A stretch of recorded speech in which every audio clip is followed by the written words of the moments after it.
everyone, and welcome to this conversation presented by White House Custom Color. I'm Jed Taufer. Thanks for listening. You know, my wife Vicki and I have owned and operated our photography studio, V Gallery, for 20 years now. White House has been our lab for the last 16 of those years, and we could not be happier. White House is a family-run business, just like ours. If you haven't already, check them out at whcc.com. And if you want to drop me a line, feel free to email me at jed@whcc.com. When I was a kid, I thought I was going to be a doctor. Even in high school, that was the plan. I job shadowed an anesthesiologist and everything. It was all laid out in front of me. And then as I got older, I realized that I didn't want to be a doctor. In fact, I realized I had no idea what I wanted to do. Through circumstance and because of experience, I've found myself here. And it's been an amazing ride. I think Zara Ashby can relate. For various reasons, she's found herself photographing boudoir. She may not have planned on it initially, but she's embraced it. And she's thriving as a result. We'll start off by telling me who you are. Give me an introduction, who you are, what you do, where you're at, kind of the basics. This is always awkward. Is it? I hate introducing myself. You don't like talking about yourself? It's so weird. I know. I'm Zara Ashby. I am based out of Denver. Mm-hmm. Grew up in Denver most of my life. Been in business for about 12 years now. Started out with weddings. Now I shoot about 10 weddings a year total. Most of them are elopements. Mm-hmm. I do a lot of boudoir photography, and then I do personal branding and like commercial stuff. No babies, no newborns whatsoever. No babies. I can't do the newborns, the peeing and pooping everywhere. They're super cute. I get it. But I can't do that. Children, families, seniors. I do families. I'll do families for like my brides or like I don't really advertise for them. If they come to me, I'll do them. I'll do if the kids are like toddlerish, where like they listen a little bit. And they're good clients of mine, I will do it. But if like someone comes to me for like milestones or something, right. I'll always just recommend them to go to someone else. You actually send them somewhere else. Yep. I'm not very good at it. Okay. Like I'm decent, but I'm not an expert. There's other people who are. Mm-hmm. I would much rather the people get the experience they want because the prices they're paying me, like I want them to be satisfied with their images. Because you're expensive? I am pretty expensive. And I feel like if I can't deliver and I don't enjoy something, then I'm not going to deliver my best work. And it's unfair for me to ask my customers to pay my prices and not deliver my best work. So you don't even make that an option? Pretty much, yeah.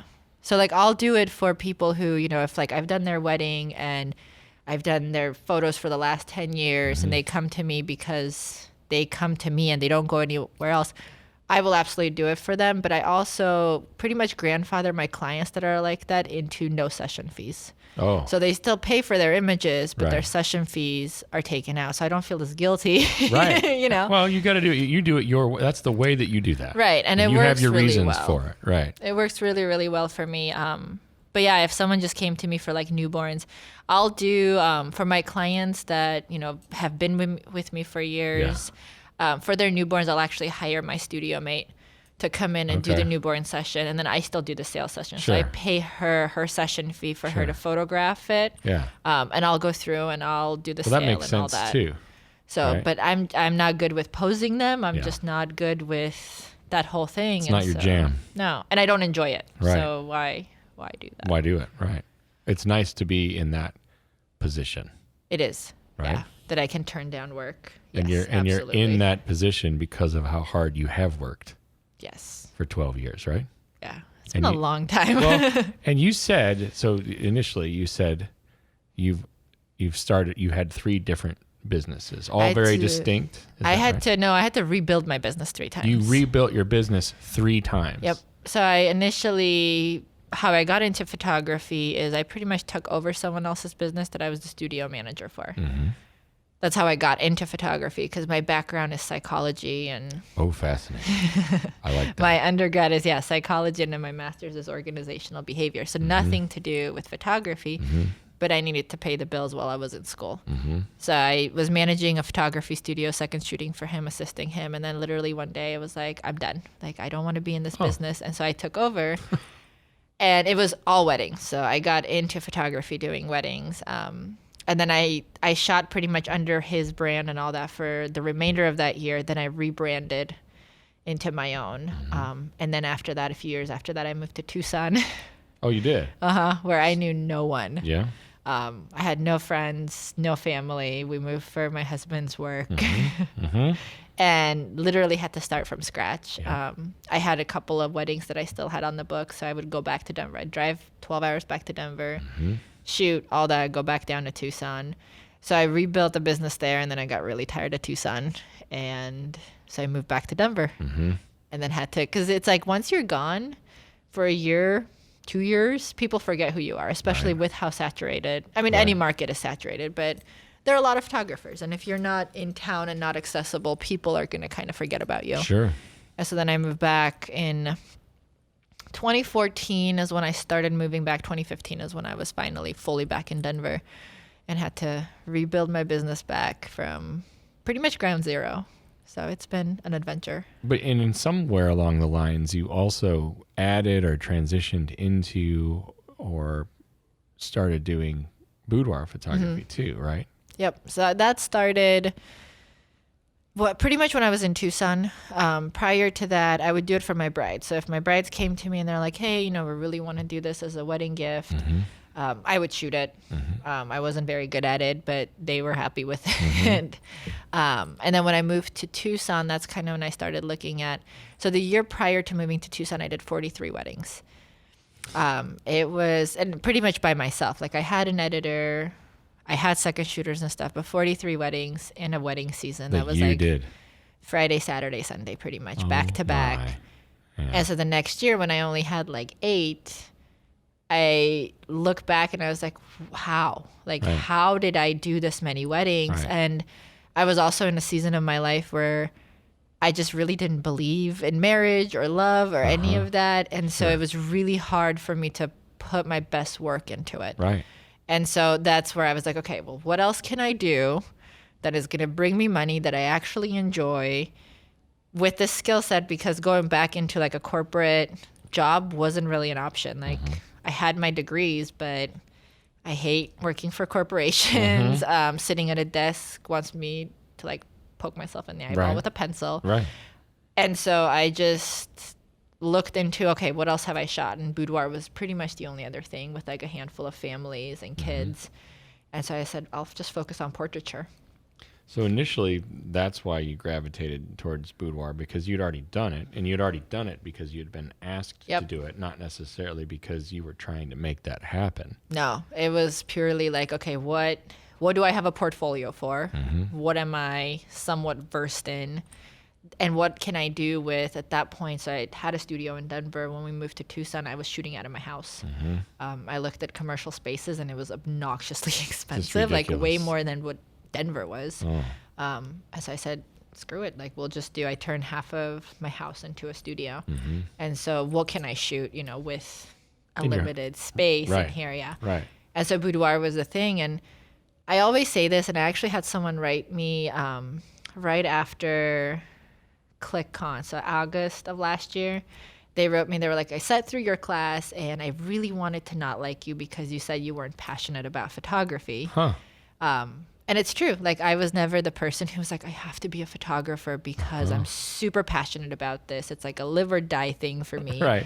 It was, this is the only business I know at this point. Like, I've been doing it for several years, like out of high school. The economy out of college, economy had crashed. So I can't get a job in like psychology at all. So it was like circumstance and experience that made it sense for you to do that. Absolutely. And it was like, I looked at it, and even after I graduated with my master's, I looked at jobs in that field, and I would be taking such a huge pay cut that it didn't make sense to go work for someone else, to have set hours, to not be able to take off when I wanted to, and not be my own boss. For less money. And to take a huge pay cut. I was like, the only thing that there is like health insurance, and even that's kind of crappy. Right. It's not worth it. Right. So yeah, it was purely, like you said, it was circumstantial. Like, this is something I'm good at. I enjoy it enough. Mm-hmm. So let's go with it. And Because you can enjoy it without it being like your world. Right. And that's okay, is it not? I think you that's enjoy it. better. It's fun. It can be. Right. Right? Because it's a job. There's days where you hate it. I don't Right. care how passionate you are about Right. something. And I know plenty of people who are incredible artists and they're super passionate about it and they can't make a living out of it. Also that. Because they can't look at it as a business. And I've always looked at it from the business standpoint, like, how do I make this make me money? Like, Well, haven't you also seen where someone has like a passion or a hobby or whatever, and then once it becomes their job or their main source of revenue, they get burnt out or or it ceases to become their passion or their hobby to the point where they just don't, like, well, you said that guy, maybe that guy you worked that's for. exactly what happened. Maybe that's what happened to him. Yep. Because I mean, he was an incredible photographer. Mm-hmm. He hated the business side of it. That's why I got so good at the business side of it, because I did all the business side Right, of it because you were for doing him. that already. Yep. Right. And he got burnt out because it wasn't what he thought. And I think a lot of people go into any business, whether it's photography, fitness, hair, makeup, whatever it is, because they have it as a hobby and they really enjoy it as a hobby. And then all of a sudden, once it shifts into being a business, only about 10% of what you do is the stuff you enjoy. The other 90% is work. It's the marketing and the cleaning up and the having to get back to people and emails and phone calls. And it's like, what happened? And people don't realize that switch happens when you have to do it for a profit. Of course. So it's like I've seen the pie graph, I think it is, where like a little tiny sliver is actually clicking the button. Yep. And then like the vast majority of the pie graph is all the other stuff. Yeah. And that's the stuff that we are aware of on this end of it. Yeah. Like, or this side of the once camera. you've been here. And then everybody else, it's like it flips for what everybody else thinks, like the perception of what it's like. But the majority of the pie graph is clicking the button, and then you have that little sliver that's the other stuff. Right. But we know in reality that is flipped. And that's a big deal. It is, yeah. And I feel like if you have this huge passion on the front side of it, and then you discover that it's not that way. That passion goes away. Pretty real fast fast. sometimes. Pretty fast. Because you realize all the things that are necessary for you to do in order for you to keep doing it. Right. Yep.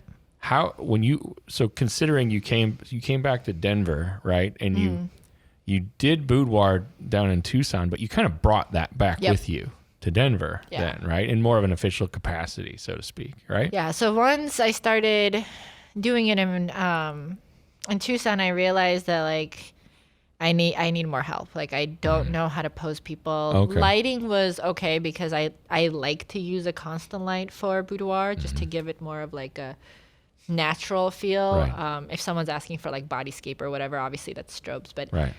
So the lighting wasn't as much. It was the posing. Like I needed a lot of help with posing and things like that. So I started taking classes. That's also, so when I moved to Tucson was also kind of the time that I got introduced into like the speaking and education side of photography, because I've been doing weddings for so long. So people were asking me to teach on weddings. Yeah.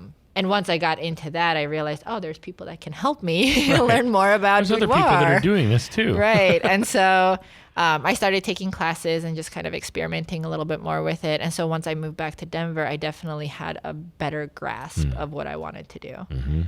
I think one of the biggest things is a friend of mine kept calling me a hypocrite because I was shooting boudoir without ever having done a boudoir session myself.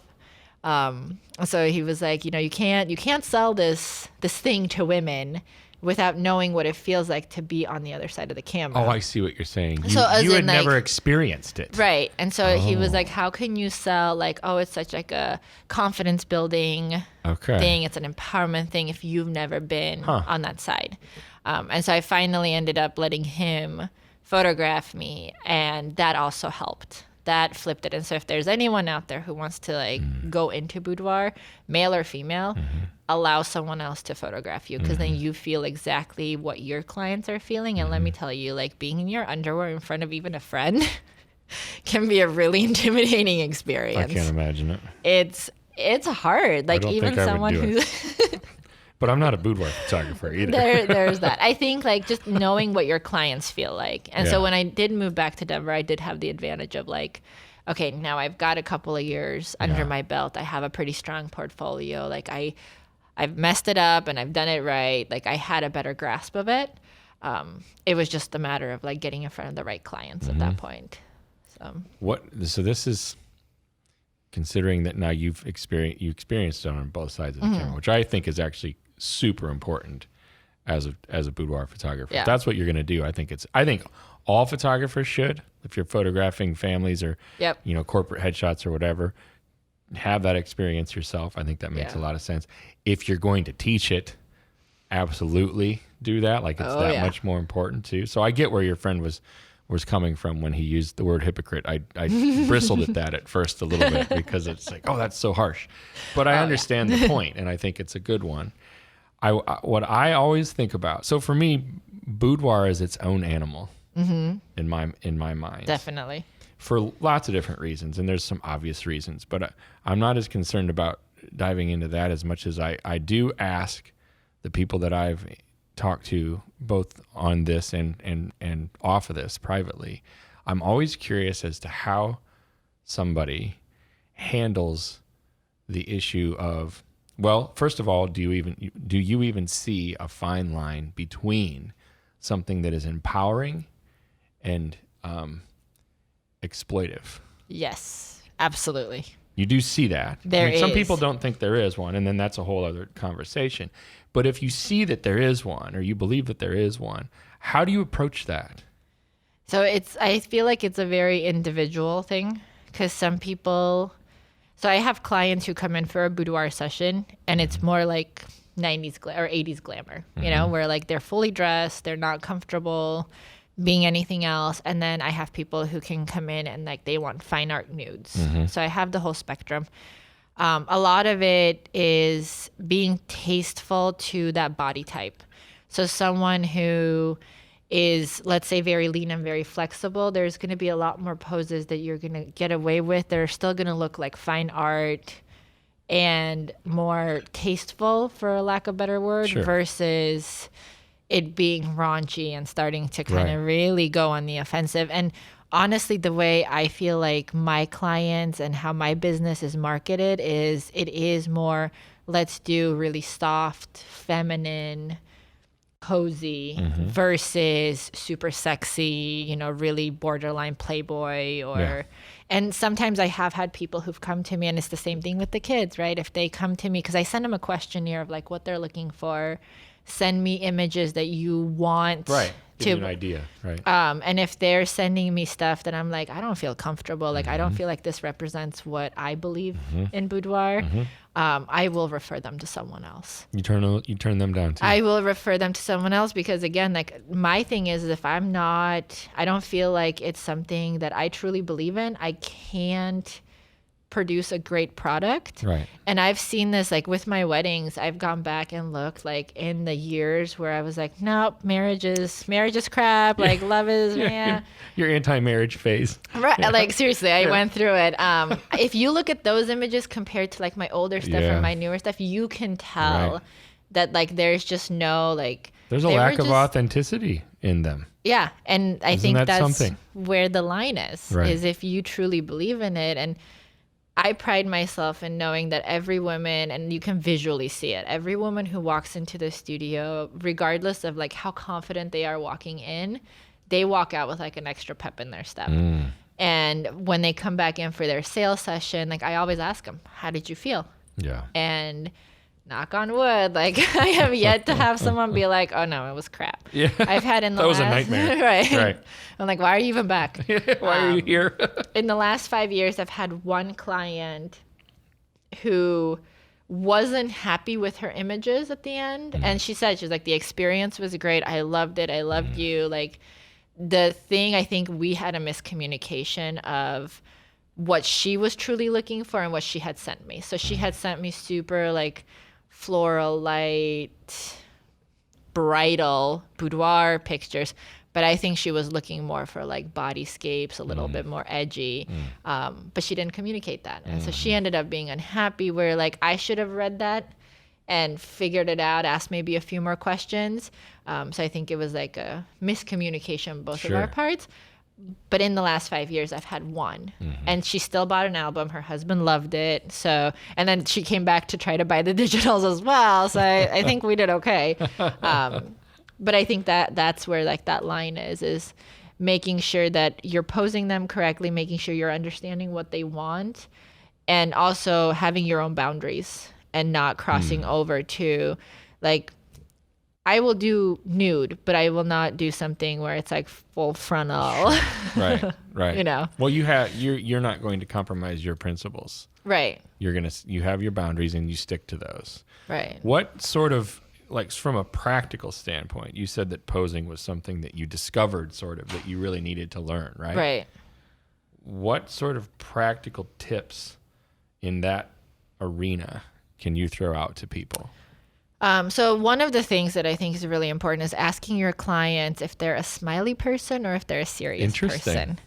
And that comes in really handy for your sales session, plus the poses. So I always tend to take a serious, like in each pose, I'll have them just be serious, breathe out of their mouth to relax. So always tell your clients to breathe out of their mouth instead of open their mouth. Okay. Because if you tell them to open their mouth, they kind of like drop their jaw and they just look surprised. If you tell them to breathe out of their mouth, it's a relaxed, more of like just a relaxed look. And it's the slightest opening of the lips that's sexy versus it just being a surprised face or kind of like an awkward. Right. So I do a serious, like lips together, breathing out of the mouth, and then like a full smile or laughing. Now, if you have a client who's super serious, they're going to hate all the laughing ones because they're going to feel awkward. Yeah. And if you have someone who's a very smiley, like laughy person and you, laughy, that's not even a word, but it is now. And you're making them do all these like serious, quote unquote, sexy faces. They're going to hate all of those because they're not going to look like themselves. So that's the biggest tip I can give is like ask them what they are. And once you get to talk to them, you'll notice too, like if they're laughing and smiling a lot, get them to do that. One of the other things is looking down at the lips. So a lot of people will say look down, but people look halfway down, and you see like the white of the eye still in the pictures, and it's kind of creepy. So telling people to look at their lips.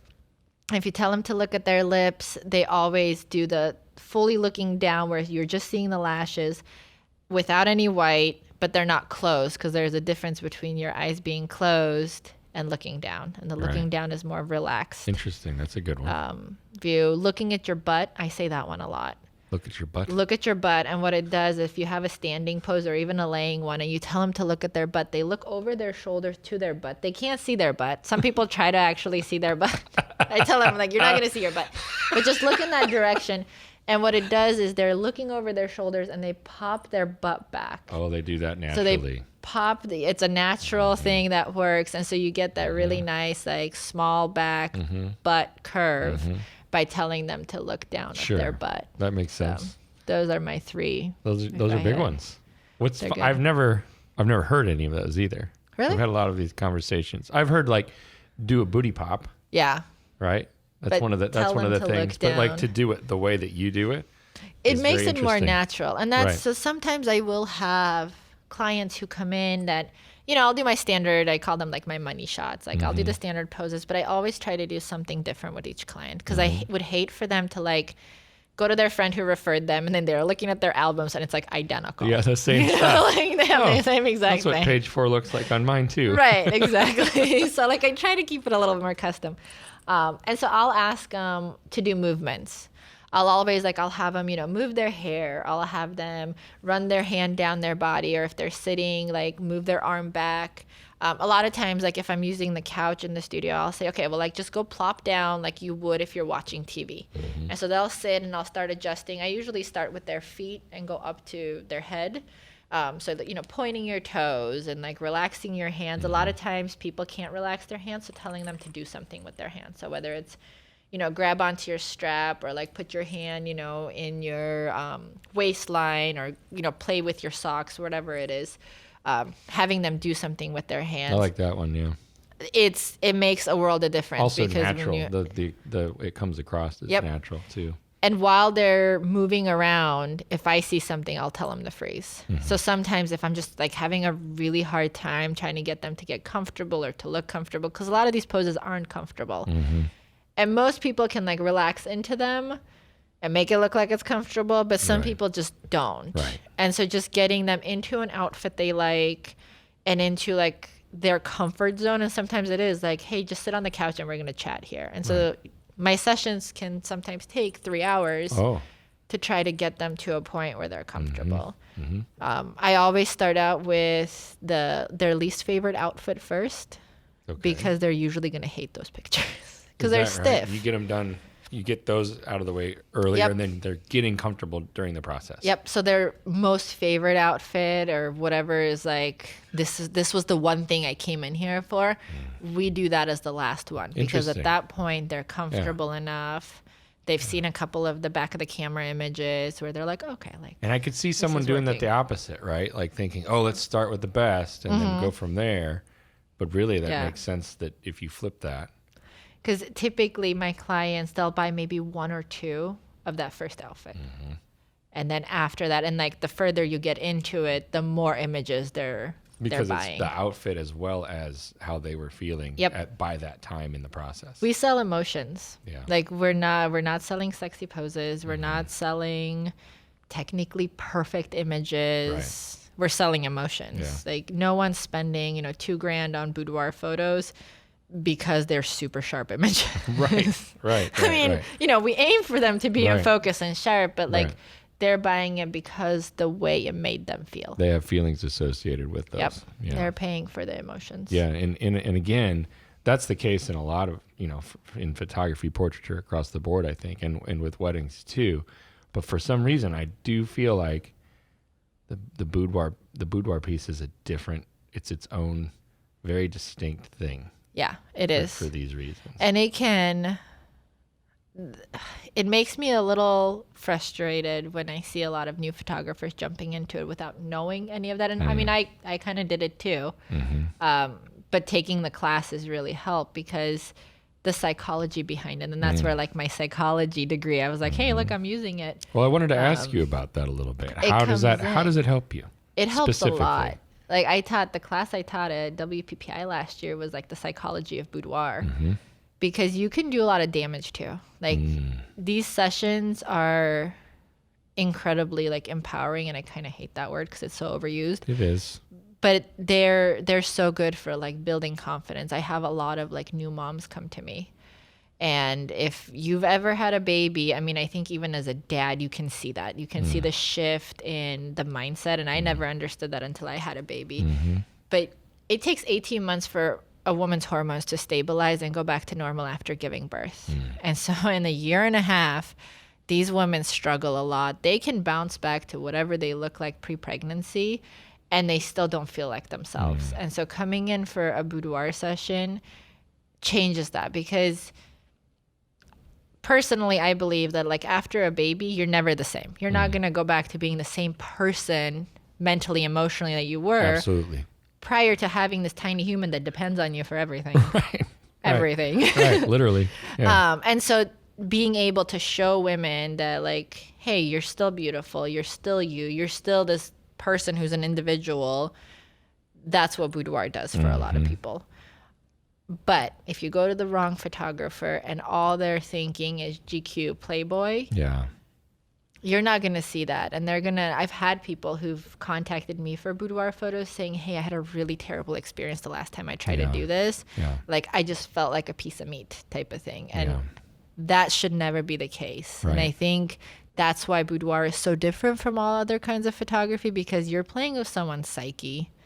Well, it's that much more powerful, right? And so because of that power has the ability to do something very positive, but then also the opposite of that, right? Yep. Right, which makes it that much more important. I'm asking as I'm saying this. I'm trying to tell you what I think. Right. No, I agree with you. That it makes it that much more important to know what you're doing. Right. Right. And to be able to know, depending on the person's personality and body type, which images to show them and which images not to show them. Very good point.